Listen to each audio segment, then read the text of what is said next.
नमस्कार, आदाब। Crime petrol dial 100 में आप सबका स्वागत है।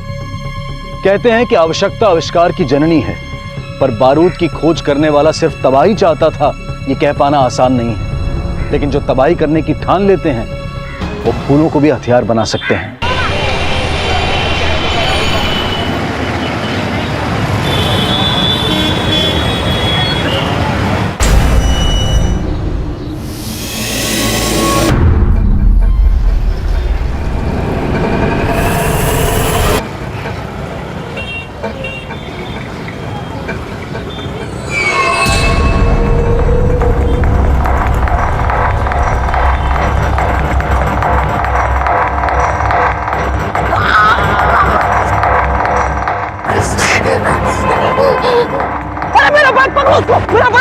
मेरा बैग लेके भाग गया वो।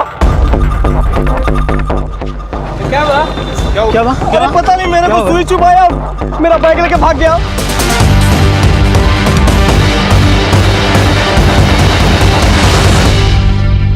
साल 2015 की शुरुआत में यूपी के भीड़ भरे बाजारों में लूट की कुछ ऐसी वारदातें हुई जिनकी मोडस ऑपरेंडी में हथियार था इंजेक्शन। एक के बाद एक होते इन हादसों से उन खौफजदा लुटेरों का नामकरण हुआ इंजेक्शन गैंग। इस केस में विक्टिम ऐसी आपबीती से गुजर रहा था कि उसे भनक तक नहीं हुई कि कोई पीठ पीछे ऐसे मुखौटे में था जिसकी तलाश में पुलिस वालों की नींदें भी उड़ने वाली थी।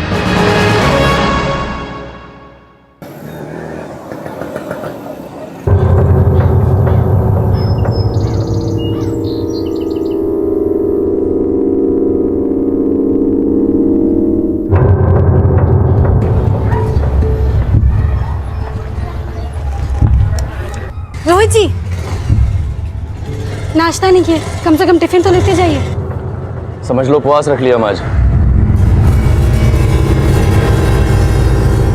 निर्वंश हो जा सरपंच, तू निर्वंश हो जा, निर्वंश हो जा, तू निर्वंश हो जा सरपंच, तू निर्वंश हो जा, निर्वंश हो जा। बहू कितनी बार बोले हम, रिंकू को बाहर मत लेके आया करो, अंदर लेके जाओ। सरपंच तू निर्वंश हो जा, निर्वंश हो जा सरपंच, तू निर्वंश हो जा, निर्वंश हो जा सरपंच, तू निर्वंश हो जा, निर्वंश हो जा सरपंच।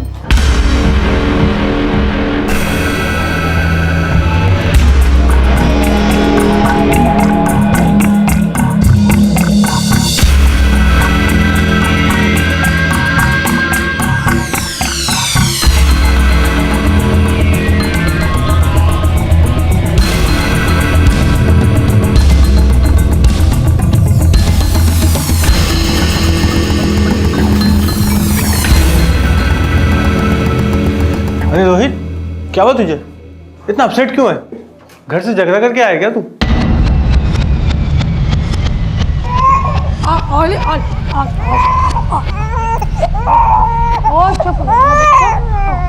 मम्मा आ गए, मम्मा आ गए, मम्मा आ गए, पापा भी आने वाले, पापा आने वाले। 26 अगस्त 2016 की शाम सविता मिश्रा अपने पति रोहित मिश्रा की इंतजार में अपने 9 महीने के बेटे रिंकू की बिलखती किलकारियों को उसके पिता के लौट आने की उम्मीद का दिलासा दे रही थी। वहीं रोहित मिश्रा दिन भर की थकान और अपने जीवन के कुछ अस्पष्ट तनावों से जूझता हुआ अपने घर लौटने ही वाला था कि कुछ ऐसा हुआ जिसकी उसने कल्पना भी नहीं की थी।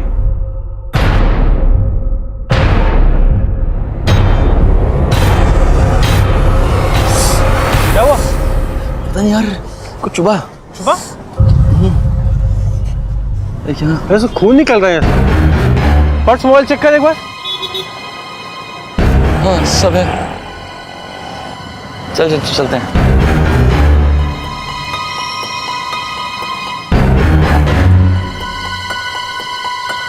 रोहित, रोहित, रोहित, रोहित, रोहित, रोहित।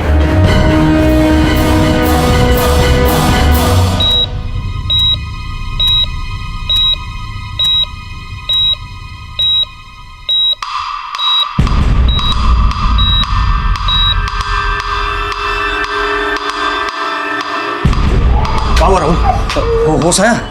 नर्स डॉक्टर मुखर्जी को बुलाओ, उनसे कहो इमरजेंसी है, और तुम जाके पुलिस को इन्फॉर्म करो। कैसे?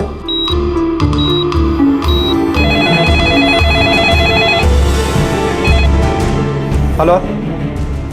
डॉक्टर साहब कैसा है हमारा बेटा? कंडीशन ठीक नहीं है, पेशेंट कोमा में चला गया है।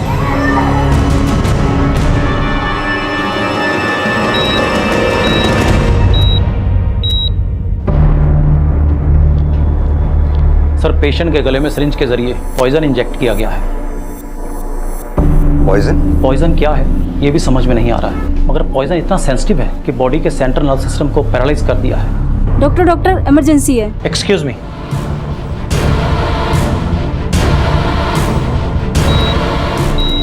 सिस्टर, इंजेक्शन रेडी करो।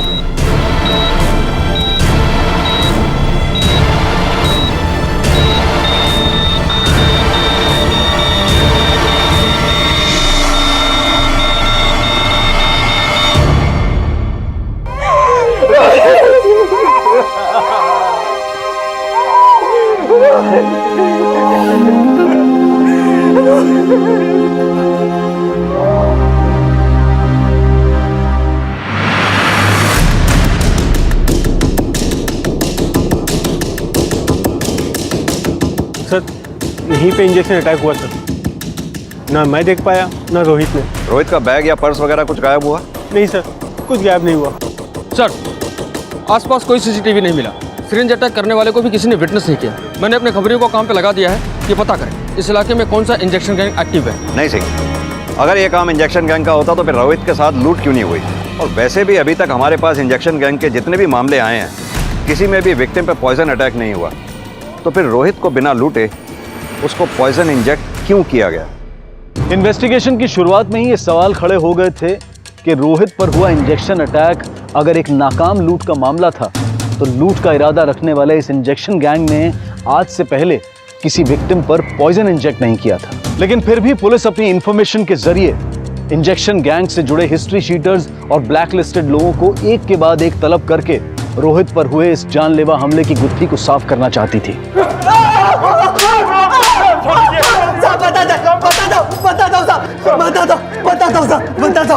साहब, हमारे सिरिंज में तो सिर्फ पानी होता है, डिस्टिल वाटर साहब।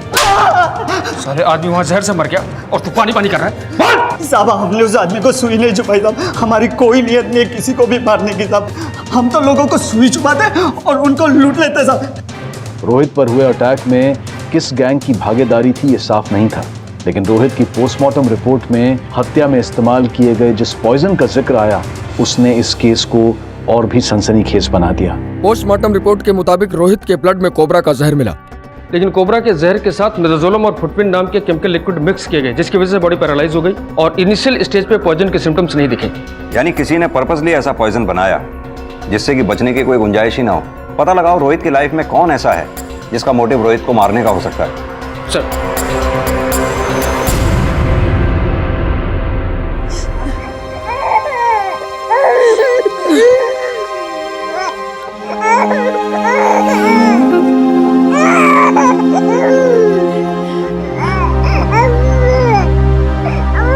निर्वंश हो जा तू, निर्वंश हो जा तू। तेरा वंश खत्म हो जाए, तेरा वंश खत्म हो जाए। निर्वंश हो जा तू। क्या है जख्म का नासिर बना रहे हो? चलो यहाँ से। निर्वंश हो जा, चलो निर्वंश हो जा तू, निर्वंश हो जा, निर्वंश हो जा, निर्वंश हो जा तू। तेरा वंश खत्म हो जाए, निर्वंश हो जाए, तेरा वंश खत्म हो जाए। निर्वंश हो जा तू। सुनिए, ये कौन है आदमी जो इतना चिल्ला रहा था? ये रोहित के ताऊजी हैं, सरबन मिश्रा के बड़े भाई। क्यों चिल्ला रहे थे? सर, ये हमेशा ऐसी बद्दुआएं देते रहते अपने छोटे भाई को कि वो निर्वंश हो जाए, निर्वंश हो जाए। आधी बद्दुआएं तो इनकी लग भी चुकी है। आदि मतलब? सरबन का एक बेटा तो मर गया है, भगवान दूसरे को बचाए इसकी बद्दुआ से।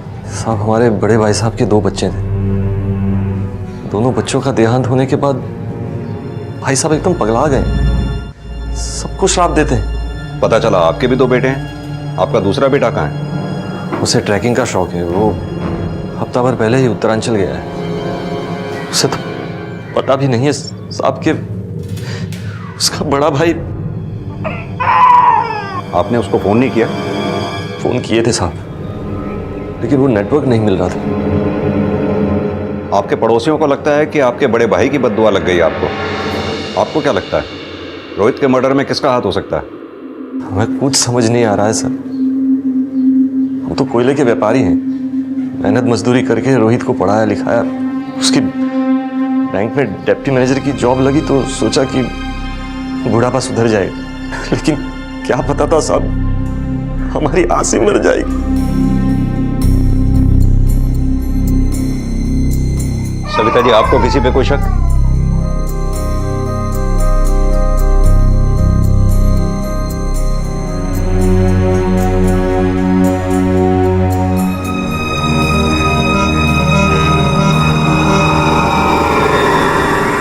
साहब हमको नहीं लगता कि उस बैंक वाले को इंजेक्शन गैंग वाले लोगों ने मारा होगा। उठाए गिरे लोग हैं साहब, 4 अंडे खाते ही सब उगल देते हैं, तो उन लोग से मर्डर करवाने का रिस्क कोई नहीं लेगा साहब। देख, मर्डर तो पूरी प्लानिंग से हुआ है। रोहित बैंक में डिप्टी मैनेजर था, उसे ना चाहने वाले भी बहुत लोग होंगे, और जिस वक्त अटैक हुआ वो अपने कलीग राहुल के साथ था। एक काम कर, उस राहुल की भी फील्डिंग लगा और ये भी पता कर कि बैंक में रोहित का किसी से 36 का आंकड़ा तो नहीं था।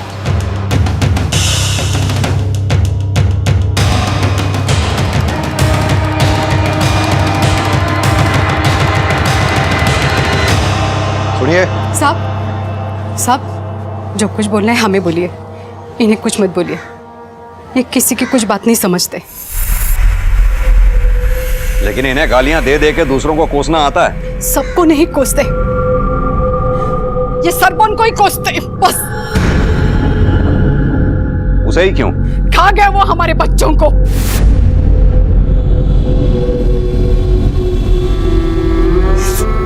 साहब 20 साल पहले की बात है, जब हम गांव में थे, हमारे बच्चे उस सरपन के आंखों के सामने खेल रहे थे और खेलते खेलते पैर फिसलकर तालाब में गिर गए, और एक कमीना सरपन खड़े खड़े देखता रहा। तैराक है वो, फिर भी जानबूझकर उसने नहीं बचाया ताकि हम दोनों के गुजरते ही सब कुछ उसका हो जाए। यही बात से इनका दिमाग हट गया और गांव की जमीन जायदाद सब कुछ बेचकर हम शहर चले आए। तो ये मरतूत ये भी पीछे पीछे चला आया। आपके पति कुछ काम काज भी करते हैं या सिर्फ अपने भाई को ही कोसते रहते हैं? साहब घर के पीछे 2 दुकानें हैं, उसका किराया जाता है, बस हमारी जिंदगी चलती रहती है। पर अब कुछ नहीं रहा, अब मौत का इंतजार है। साहब इनको चीनी का बीमारी है, वो इंश्योरेंस का इंजेक्शन लगाते हैं।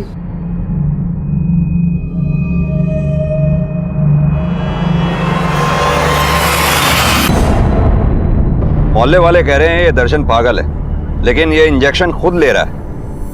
कहीं ऐसा तो नहीं कि रोहित के मर्डर में दिमाग इसी का हो? सर देहाती है, कोबरा के जहर का बंदोबस्त तो कर ही सकता है। इस दर्शन की पूरी हिस्ट्री निकालो, पता करो क्राइम सीन पे इसे किसी ने देखा था क्या।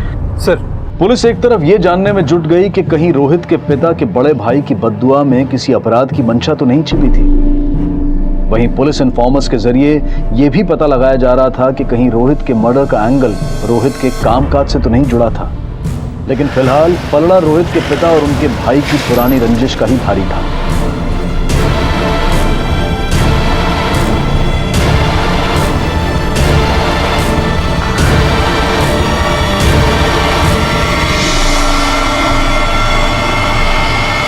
जिस शाम रोहित का मर्डर हुआ तुम भी उसी मार्केट में थे, क्या करने गए थे वहां? साहब रसोई का सामान खत्म हुआ था, वही लाने गए थे। चाहे तो आप उससे पूछ लीजिए, सामान की रसीद भी है। रसीद कटा के रखने से हम तुम्हारी बात को सच मान लेंगे? साहब इन्हें अगर कुछ करना होता ना तो 20 साल थोड़ी इंतजार करते।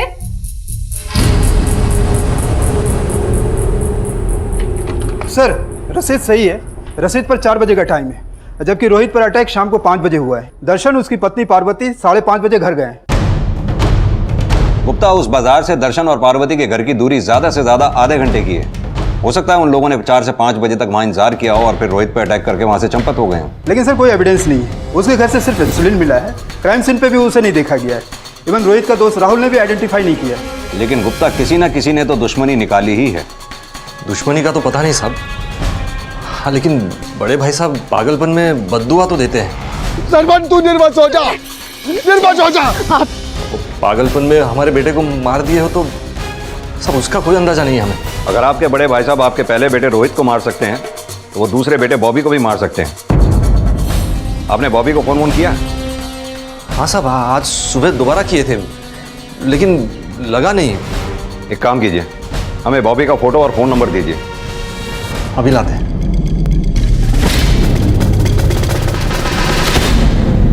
The number you have called is currently not reachable. Sir Bobby का फोन नॉट रीचेबल।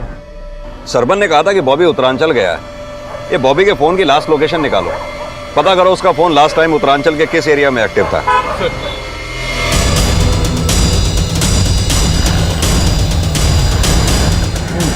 साहब, रोहित का कोई भी बैंक वाला ऐसा नहीं है जिसने रोहित से दुश्मनी निकाला हो, लेकिन 6 महीने पहले था। रोहित ने उसके साथ अपने साले को भी अंदर करवाया था। साला?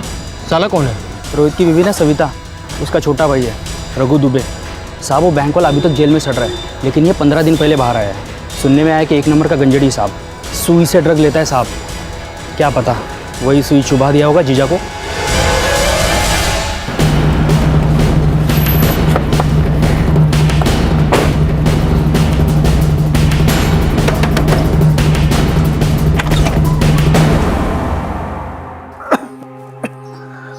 साहब, रघु घर पे रहता कहाँ है? 6 महीने से तो जेल में था। अपने जीजा के जाने के बाद हमसे मिलने तक नहीं आया। रघु का नंबर दीजिए हमें। हाँ, अभी दीजिए। इसके लिए आप जिस नंबर को डायल कर रहे हैं वो इस समय स्विच्ड ऑफ है। सर, फोन बंद आ रहा है। हाँ सर, रघु को नशे की आदत थी, पर हमको उससे मिले अरसा हो गया सर। वो इस वक्त कहाँ होगा हमको कुछ नहीं पता है। रघु को उसके जीजा ने ही जेल करवाई थी, ये तो पता ही होगा आपको। हाँ सर, बात ये था कि रघु अपना टैक्सी डालना चाहता था और उसी चक्कर में रोहित जी से वो उनके बैंक से लोन निकलवाने के लिए कहता रहता था। रघु, मैंने तेरा सिबिल रिकॉर्ड चेक करा है, नेगेटिव है, तुम्हें लोन नहीं मिल सकता। जीजू आपके होते हुए हमको लोन ना मिले, ऐसा कभी हो सकता है? जीजू को चक्कर चला दिए ना, हमको बहुत जरूरत है। आप कर सकते हो। आप रघु, रूल्स होते हैं और मैं रूल्स नहीं तोड़ सकता। और जीजू आप तो उसके बाद रघु ने क्या कांड किया हमको कुछ नहीं पता है। सर, रघु तब के स्क्रूटनी ऑफिसर प्रकाश पांडे को रिश्वत देकर लोन क्लियर करवाना चाहता था। इस बात का पता रोहित को चल गया। कल तक पे ऑर्डर बन जाएगा, परसों तक तुम्हारे घर पहुंच जाएगा। आज रात को मेरी पेशगी दे देना, वरना लोन अटका रहेगा। लाओ पे ऑर्डर लाओ, अभी एंड कैश करवा देता हूँ। क्या जीजू छोड़ो ना, रहने तो प्रकाश बाबू करवा दिए, आप नहीं करवा पाए तो बस इतनी सी बात है। और रूल तोड़ा है ना आपने, दोनों को जेल की हवा खिलवाऊंगा। ये तुमने ठीक नहीं किया। रोहित मिश्रा बहुत गुस्सा हो तुम, देख रहे हैं हम तुम्हें। रोहित की हत्या में पुलिस अब तक रोहित के पिता और उसके पिता के बड़े भाई की रंजिश को उसकी हत्या की वजह मान रही थी, लेकिन इस बात की भी संभावनाएं खड़ी हुई कि कहीं रोहित की हत्या में रोहित के साले रघु दुबे का तो हाथ नहीं है। और जल्द ही ये संभावनाएं रोहित के भाई बॉबी के उत्तरांचल में होने के रहस्य को इस अपराध से जोड़ने वाली थी। बस देर थी रघु दुबे के मिलने की, और जल्द ही पुलिस ने पता लगाया कि जेल से छूटने के बाद आजकल रघु दुबे कहां था।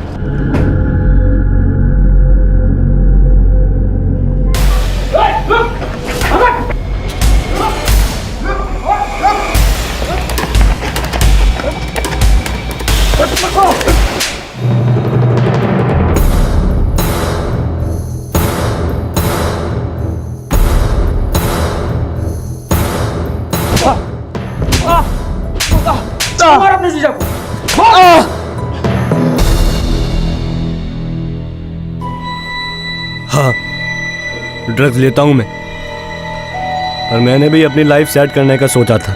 बोला था टैक्सी डालना है, लोन करवा दो, लेकिन वो जीजा, हट, काहे का जीजा? 6 महीना जेल में रहना पड़ा, नशा मुक्ति करना पड़ा, और जेल से बाहर आते ही अपने जीजा को मुक्ति दे दी। अरे बाजार में उसे सुई चुभो दी, जहर कहां से लाया था? बोल। अब आप क्या मुझे वो इंजेक्शन गैंग वाला समझ रहे हैं? अपने नशे के इंजेक्शन लगाते में हाथ कांपते हैं मेरे।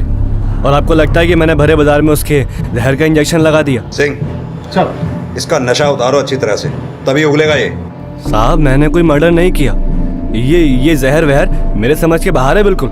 इस सब के पीछे जीजा के भाई का हाथ है। अब वो भी सुई से ड्रग्स लेता है। वो भी ड्रग्स लेता था? जीजा को बड़ा गर्व था अपने भाई पर, फिर मैंने उसे नशेड़ी बना दिया।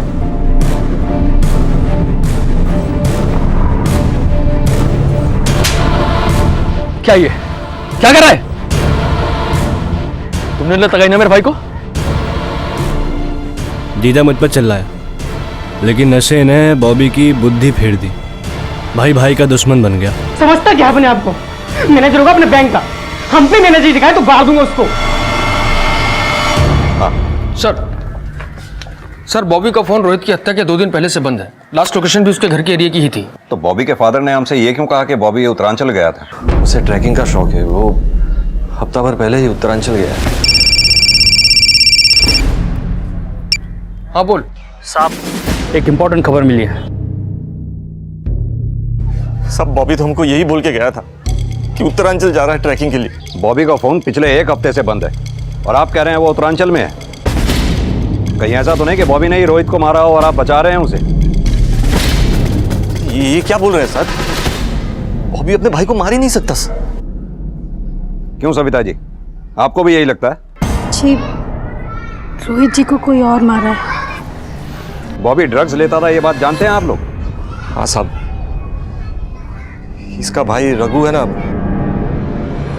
उसी की संगत में भटक गया था वो। लेकिन साहब हम संभाल लिया था उसको। अगर आपने बॉबी को संभाल लिया था तो फिर रोहित आपको छोड़कर क्यों जाना चाहता था?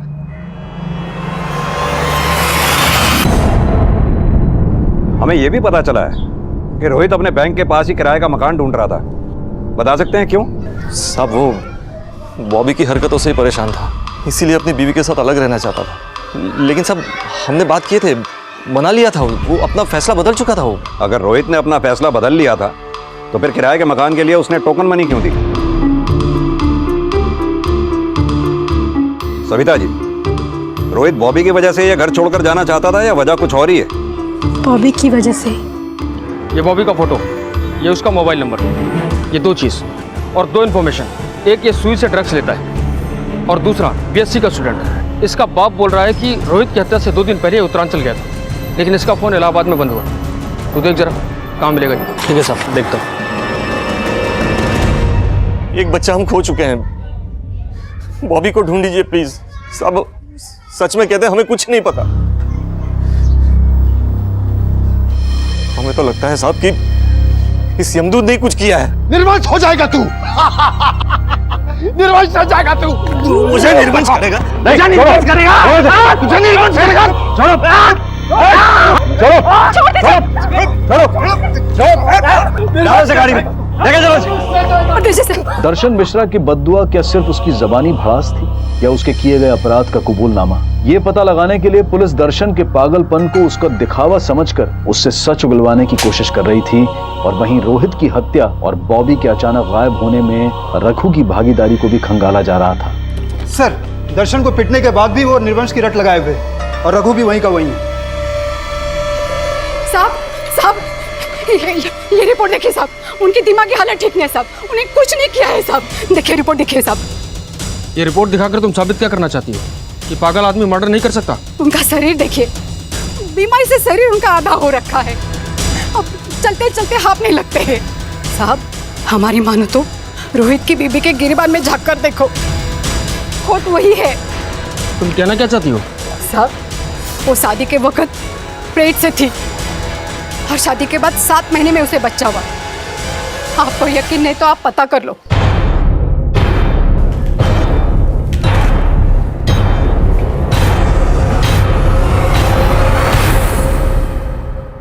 बैठिए। यह है आपके बेटे रिंकू की बर्थ सर्टिफिकेट। जन्म की तारीख 3 फरवरी 2016। रोहित से आपकी शादी हुई 26 जुलाई 2015 को। डिलीवरी प्रीमेच्योर नहीं थी। यह आपकी डिलीवरी रिपोर्ट। शादी के समय तुम 2 महीने पेट से थी, यानी कि यह बेटा रिंकू रोहित का नहीं है। क्या यह सही है? रिंकू रोहित का ही बेटा है। यानी कि शादी से पहले भी आपके रोहित से संबंध थे? सर, रोहित और सविता की शादी जुलाई में हुई थी, लेकिन शादी पक्की फरवरी में ही हो गई थी। तभी से दोनों मिलते रहे और घर उसी में रह गया।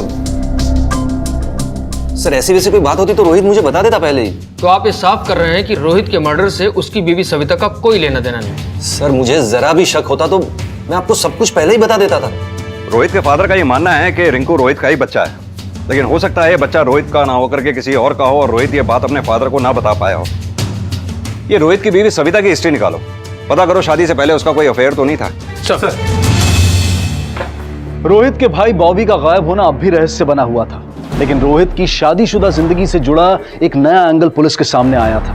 लेकिन क्या वो बच्चा वाकई रोहित का था?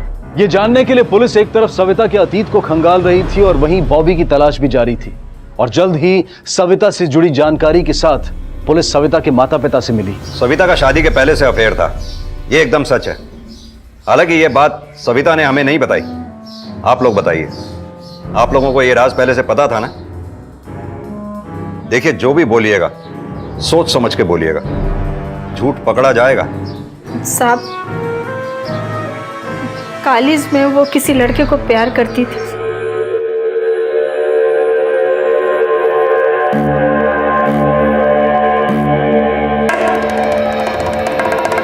भाई गांजा पी के घूम रहता है और तू दूसरी जाति के लड़के के साथ इश्क लड़ा रही है। घर की मान मर्यादा की कोनो फिक्र है कि नहीं? माँ, साकेत बहुत अच्छा लड़का है माँ।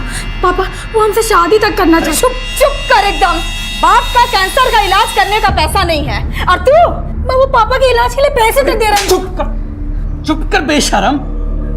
कहाँ बके जा रही है, हैं? अरे दिमाग तो ठीक है तुम्हारा? आप बैठिए। अरे कैंसर हुआ नहीं, इन बच्चों की हरकत ही हमारी जान ले ली है। पापा, ऐसा मत कहिए प्लीज। साकेत तो खबरदार उसका नाम लिया हमारे सामने तो। अरे आज तुम्हें फंसाने के लिए वो पैसे दे रहा है और कल पैसों के लिए तुम्हें बेच दिए तो? पापा ऐसा। बस जाओ अंदर जाओ।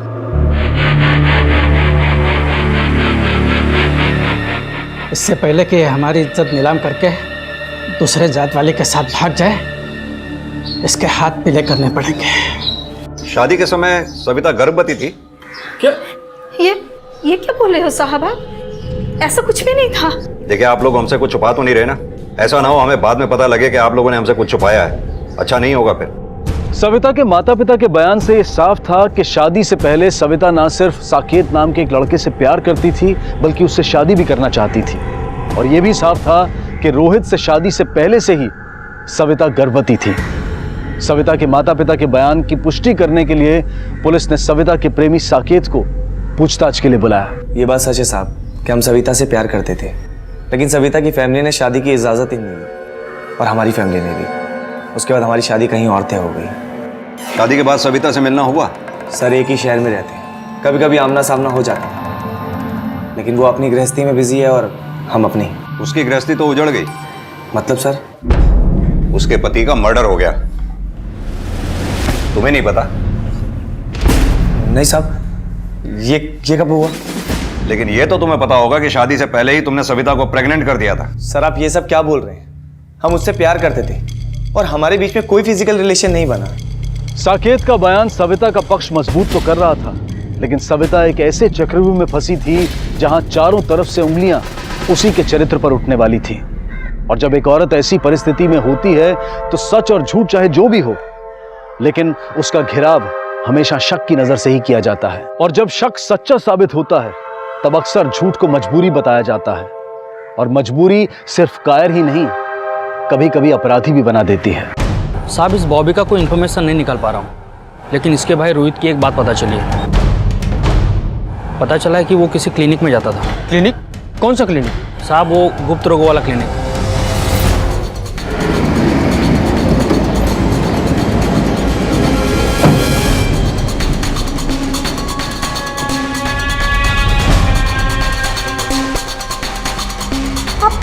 आप बार बार एक ही बात क्यों पूछ रहे हैं? क्योंकि तुम झूठ बोल रही हो। तुमने हमसे कहा कि रिंकू रोहित का बेटा है, जबकि सच तो यह है कि रोहित बच्चा पैदा कर ही नहीं सकता था। रोहित की मेडिकल रिपोर्ट, जहां से वो इलाज करवा रहा था वहां से हमें मिली है। अब तुम हमें सच सच बताओ कि रिंकू बच्चा किसका है। अब तुम सच बोलोगे या फिर डीएनए टेस्ट करवाएं तुम्हारा? सर वो रिंकू सविता और हमारा ही बच्चा है। हम शादी से पहले ही प्रेग्नेंट थे। इसी चक्कर में माँ बाप ने जल्दी जल्दी में रोहित जी से शादी करवा दी। लेकिन तुम्हारे पेरेंट्स ने तो कहा था कि उन्हें तुम्हारी प्रेगनेंसी के बारे में कुछ नहीं पता था। हमारी वजह से उन्हें इतना शर्मिंदा होना पड़ा। कैसे बताते आप लोगों को? शादी के बाद भी साकेत से मिलती थी? कभी कभी मिलते थे सर, भूल नहीं पाए थे हम उसको। लेकिन पिछले महीने उसने बुलाकर हमें प्रॉमिस लिया कि हम उससे दोबारा नहीं मिलेंगे। ऐसे क्यों? वो बोली कि हम अपने हस्बैंड को और धोखा नहीं दे सकते, वो बहुत अच्छे आदमी हैं और तुम हमेशा के लिए मुझे भूल जाओ। सर हम तो पहले भी नहीं मिलना चाहते थे, पर एक दिन साकेत हमें मार्केट में मिल गया। सविता कैसी हो तुम? अच्छे हैं। लेकिन हम अच्छे नहीं हैं तुम्हारे बगैर। देखो साकेत, अब तुम्हारी भी शादी हो चुकी है और हमारी भी। लेकिन हम दोनों प्यार करते हैं। तुम हमसे एक बार कह दो, हम अपनी बीवी को तुम्हारे लिए छोड़ सकते हैं। पर हम ऐसा कुछ नहीं कर सकते साकेत। बेहतर होगा तुम हमें भूल जाओ। देखो हमें अवॉइड मत करो, वरना हम जाके तुम्हारे पति को सब बता देंगे।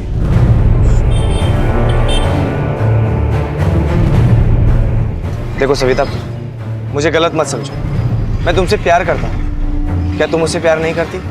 सर हमें समझ नहीं आया कि खुद को रोकें या क्या करें। और हम आए दिन साकेत से मिलने लगे। और एक दिन रोहित जी के पापा को हम पे शक हो गया।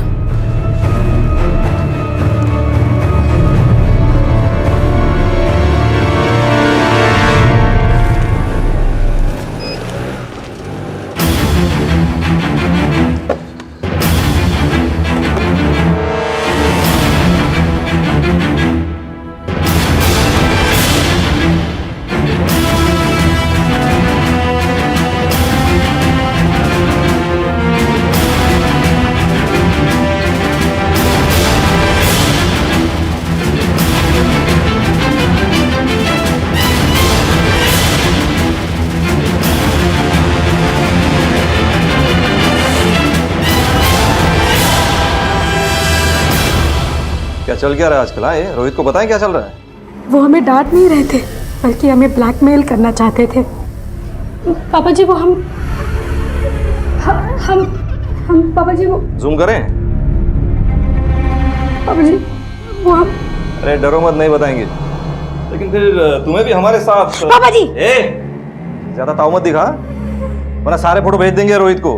पापा जी अरे डरो मत, छोड़िए हमें। डरो मत, कुछ नहीं होगा। अरे कुछ नहीं होगा, नहीं भेजेंगे फोटो। उन्होंने हमें इतना मजबूर कर दिया कि हम कुछ नहीं कर पाए। और रोहित जी की एब्सेंस में वो हर रोज हमारे साथ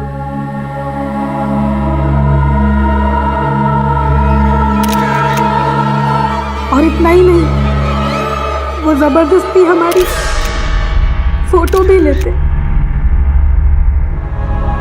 रोहित इंपॉर्टेंट था, ये बात तुम्हारे ससुर सरपंच जानते थे? उन्होंने तो अपनी गंदी नीयत के चलते किसी को नहीं बताया, लेकिन रोहित जी ने कभी हमसे कोई सवाल नहीं किया। लेकिन रोहित तो उस क्लिनिक में शादी के बाद भी अपना इलाज करवा रहा था। रोहित जी जानते थे कि वो बच्चा पैदा नहीं कर सकते। हमसे अपसेट भी थे, पर उन्हें अपनी कमी पर खुद भी शर्मिंदगी थी। एक दिन हमने भी हिम्मत करके उन्हें जाके सब कुछ सच बता दिया। हम जानते हैं कि वो हमारा बच्चा नहीं है, लेकिन हमें अच्छा लगा कि तुमने खुद हमें सच बता दिया। पर हम आपसे कुछ और बात भी करना चाहते हैं, आपके पापा के बारे में। हम ये भी जानते हैं। क्या आप ये भी जानते हैं? हम सब जानते हैं, और वो भी ये जानते हैं कि हम सब जानते हैं। सिर्फ तुम्हें नहीं, हमें भी नीचा दिखाते हैं। और हमने फैसला कर लिया कि हम इस घर में और नहीं रुकेंगे। हम रोहित जी के साथ नई जिंदगी बिताना चाहते थे और इसलिए हमने साकेत को भी जाके बोल दिया। सविता मेरी बात हमने कहा ना साकेत, हम रोहित जी को अब और धोखा नहीं दे सकते। आज के बाद हमसे मिलने की या हमें ब्लैकमेल करने की कोशिश मत करना। सविता सर, हमने उसकी फीलिंग्स की कदर की, अब फिर दोबारा हम उससे कभी नहीं। सर, साकेत को तो हमने अलविदा कह दिया, पर जब रोहित जी के पापा को पता चला कि रोहित जी हमारे साथ कहीं और रहने की सोच रहे हैं। ये क्या मजाक है रोहित? मकान बदलने की क्या जरूरत है? फैसला हो चुका बाबूजी, अब इस पर कोई बहस नहीं होगी। रोहित जी, नाश्ता नहीं किया, कम से कम टिफिन तो लेते जाइए। समझ लो उपवास रख लिया हम आज। पर इससे पहले कि हमारी जिंदगी सुधरती, रोहित जी चले गए। सर, हमको तो लगता है रोहित जी के पापा ही मारे रोहित जी को, राक्षस से मारे। बॉबी को भी वही मारे। बॉबी को?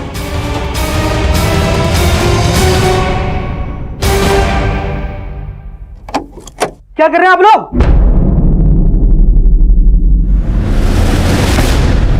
बड़ा पाठ पढ़ाते थे ना भैया हमको, अब उनको बताता हूँ उनके पीठ पीछे क्या चल रहा है।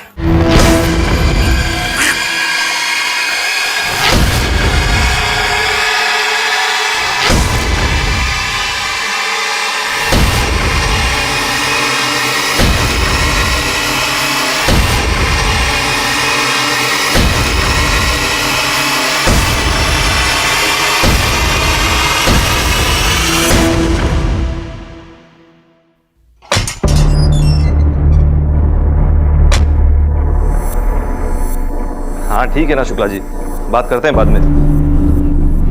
शुक्ला जी, हम बाद में फोन करते हैं आपको।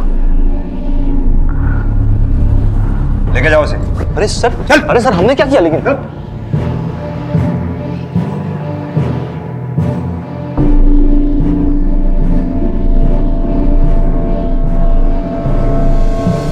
सर, वो लड़की बकवास कर रही है। हमने उसकी कोई तस्वीर नहीं खींची और ना ही कोई गंदा रिश्ता बनाया। गंदा रिश्ता ही नहीं बनाया, बल्कि अपने दोनों बेटों बॉबी और रोहित का मर्डर भी किया तुमने। फंस ना जाओ इसलिए फोटो डिलीट कर दी। हमने ऐसा कुछ नहीं किया है सर। सर, हमें तो लगता है कि ये सब सविता की चाल है। उसने अपने प्रेमी साकेत के लिए हमारे दोनों बेटों को मार दिया होगा और अब हमें फंस रही है। सर, उसने सारी फोटो डिलीट कर दी होगी। सर, हम झूठ नहीं बोल रहे हैं। हमने अपनी आंखों के सामने देखा था उसको बॉबी को मारते हुए। हमें लग रहा है रोहित को भी उसी ने मारा होगा। अच्छी तरह से सोच के बोलो, बॉबी ने तुम्हें तुम्हारे ससुर के साथ देखा था या फिर साकेत के साथ? सर, आप हमारा विश्वास क्यों नहीं कर रहे हैं? हम सच कह रहे हैं। सर, हमें तो ये तक नहीं पता था कि सविता का ससुर सविता के साथ इतना बुरा कर रहा था। हम सच कह रहे हैं सर, हमने तो उससे मिलना तक छोड़ दिया था। सरबन के टेम्पो को फॉरेंसिक के लिए भेजो। जिस दिन बॉबी गायब हुआ, सरबन, सविता, साकेत तीनों के फोन लोकेशन निकलवाओ। यह साफ है कि बॉबी को मारने के बाद उसकी लाश को ठिकाने लगाया गया। ये बॉबी को मारने वाला और रोहित को जहर भरा इंजेक्शन देने वाला इन्हीं तीनों में से कोई एक है। ये तीनों पिछले दिनों क्या कर रहे थे, किस किस से मिल रहे थे, सब पता लगाओ। सर, ये साकेत के पिछले 2 महीनों के कॉल रिकॉर्ड्स हैं। इनमें एक आदमी प्रहलाद है जिससे लगातार बात हो रही थी। ये आदमी पैथोलॉजिस्ट है, ब्लड यूरिन की जांच करता है। हीरानगर में इसकी लैब है सर। चलो सर। साकेत मेरा दोस्त है सर। उसके पड़ोस में सैंपल कलेक्ट करने आता था, राह चलते मुलाकात हुई और दोस्ती हो गई, बस। इस पैथोलॉजिस्ट प्रहलाद की पूरी हिस्ट्री निकालो। कहीं ऐसा तो नहीं कि कोबरा के जहर वाला इंजेक्शन इसी ने बनाया हो? हेलो, ठीक है, थाने में मिलते हैं। सर, बॉबी का फोन बंद होने के बाद सरबन टेम्पो के साथ रामनगर सिग्नल क्रॉस करते हुए एक सीसीटीवी कैमरे में कैप्चर हुआ है। ये देखिए सर, सरबन। इसके फोन लोकेशन के हिसाब से उस दिन ये रामनगर एरिया में गया था, जंगल वाला एरिया सर, और वहां से सीधा वापस घर।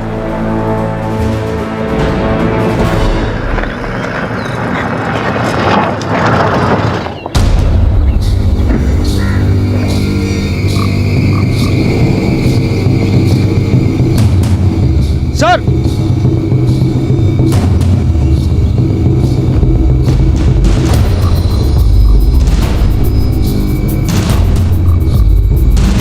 जो ह्यूमन बोन्स पुलिस को मिली, उनका डीएनए टेस्ट होना अभी बाकी था, लेकिन शक के आधार पर सरवन मिश्रा को फिर से तलब किया गया।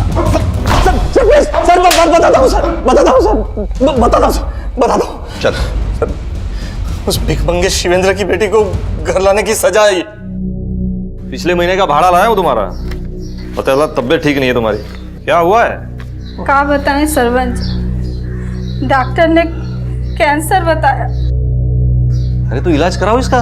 कैसे करवाएंगे इलाज, पैसा कहाँ है, और इसकी शादी भी करवानी है। पता नहीं सब कैसे होगा। अपनी बेटी दोगे? मतलब देखो सारा इलाज मैं कराऊंगा, सारा खर्चा, ये घर का महीने का खर्च सब दूंगा। आप कैसे बात कर रहे हैं? आपके बेटे की उम्र की है वो? अरे मेरा बेटा है इसकी उम्र का, उससे ब्याहते हैं ना। अरे मुंह मीठा कराओ, अब तुम हो गए हो मेरे ससुर समधी। अरे क्या देख रहे हो, ये पकड़ो, अरे ये लो। उसके इलाज का पैसा दिया हमने और बदले में उसकी बेटी की इज्जत लूटी, उसके साथ जबरदस्ती की, बहू की मर्यादा का उल्लंघन किया, अपने बेटे की हत्या की। सिर्फ बॉबी को मारा है सर, सिर्फ बॉबी को मारा है हमने सर, रोहित को नहीं मारा हमने सर, रोहित को हमने नहीं मारा सर, हम सच बोल। सरवन ने मान लिया था कि बॉबी की हत्या उसने की थी, लेकिन रोहित की हत्या के षड्यंत्र में एक नहीं 2 लोगों की भूमिका थी। सर आपको गलतफहमी हो रही है, सर हमने कुछ नहीं किया। तेरे उस पैथोलॉजिस्ट दोस्त प्रहलाद की सारी हिस्ट्री निकाल ली है हमने। डीएनसी बैंक में अकाउंट है आपका? जी। 25 तारीख को 1.5 लाख रुपए, 27 तारीख को फिर 1.5 लाख रुपए आपके अकाउंट में क्रेडिट हुए। कहां से आए थे इतने पैसे? और प्रहलाद ने मान लिया है कि तूने ही रोहित को मारने के लिए उसे पैसे दिए थे। हाँ, हमने ही रोहित को मरवाया। हमें लगा कि रोहित को अगर रास्ते से हटा देंगे तो सविता को हम तक आने में कोई दिक्कत नहीं होगी। हमारी शादी वहां हुई जहां प्यार नहीं था, और जहां प्यार था वो हमें मिली नहीं। सविता को मिलने के लिए हमने ब्लैकमेल किया, जबरदस्ती की, मगर वो रोहित, उस रोहित के चक्कर में आके सविता ने हमसे मिलना बंद कर दिया। और फिर हमें लगा कि रोहित को रास्ते से हटाना हो, वो भी हमेशा के लिए। अखबार में खबर छपी थी, सिरिंज अटैक, और हमने इंटरनेट पर भी पढ़ा था कि सेकेंड वर्ल्ड वॉर में एक ऐसा जहर इस्तेमाल हुआ था जो सिरिंज से दिया जाता है, और जहर भी ऐसा कि कोई ये ना पता लगा सके कि आदमी की मौत कैसे हुई है। एक पैथोलॉजिस्ट प्रहलाद हमारे पड़ोस में आया जाया करता था, हमने उससे दोस्ती कर ली। हमारे बहुत मनाने के बाद हमारी उससे 3 लाख रुपए में डील तय हुई,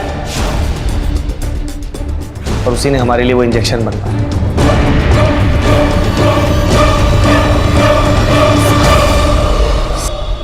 यहाँ से खून निकल रहा है। रोहित, रोहित, रोहित, रोहित। कभी कभी रिश्ते चाहत से नहीं मजबूरी से बनते हैं, लेकिन निभते तभी हैं जब एक दूसरे की कमजोरी को सच्चे जज्बातों की ताकत दी जाती है। रोहित और सविता ने एक दूसरे की कमी को इसी भावना से स्वीकार तो कर लिया था, लेकिन बुरी नीयत रखने वालों ने उन्हें ये नियति दी, और वो चाहकर भी एक दूसरे के पूरक नहीं बन पाए। कहते हैं कि औरत बड़े से बड़ा दर्द बर्दाश्त कर सकती है, लेकिन गलत सह के सहनशील बनना और उसे मजबूरी मानकर खामोश हो जाना, ये सही नहीं है। इसी विचार के साथ अब मैं अनूप सोनी आपसे विदा लेता हूं। फिर मुलाकात होगी अगले एपिसोड में एक और चौंका देने वाले केस के साथ। तब तक अपना और अपने परिवार का ख्याल रखें और देखते रहें क्राइम पेट्रोल डायल 100। सबक एक को, सीख हम सबको। जय हिंद।